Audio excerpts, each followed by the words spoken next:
مسئله اگرابانک صادرات تاجیک صادرات بانک این هم باشد به واسطه خیلی با شما معلوم است ماهی مای سال 2021 اجازه‌نامه این دو سابق بانک از جانب بانک ملی تاجیکستان اجازه‌نامه بازخوان گردیده شد و از جانب سود عالی جمهوری تاجیکستان مأموریت موقتی تعیین گردید که تمام نفرانی که مراجعت میکنن اوید قرض و پسنداز و خودی همون مأموریت موقتی مراجعت مینماید. این در مرکز است.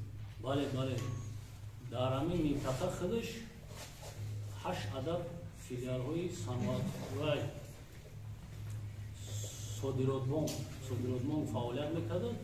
4 عدد از اگراینویست بانک همه یک بسته شدن. از همین سبب وای متمرکز کشید دیگر این حسابات ما رو سیگه وای نمیکنه.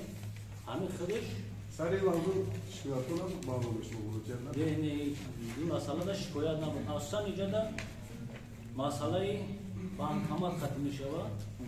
بانکامات بعضی موارد اکثر موارد همین نفرانی که همین کارت کلاسیکی را آی خودش نیست یا آی پدرشه یا آی بیبیشه یک تشه میارن ترتیب استفاده باریش هم درست نمیفهمن میگیره با جای همون طرف چپ راست مقصد استفادهش میبرن یکی دیدی که اون شیشی گایشی بانکامات خودش ضرر میکنه یا که مبلغش وای میشود در همون جای نگهداری بانکامات محکم میشود که میگم مراجعت میکنم بوده از جانب تشکیلات قرضی خودش باید روز معین دوره که جمع میشه بعد دوره اون میکنه مبلغ را سریع بار میگردونن باید اون روز انتظار میشه.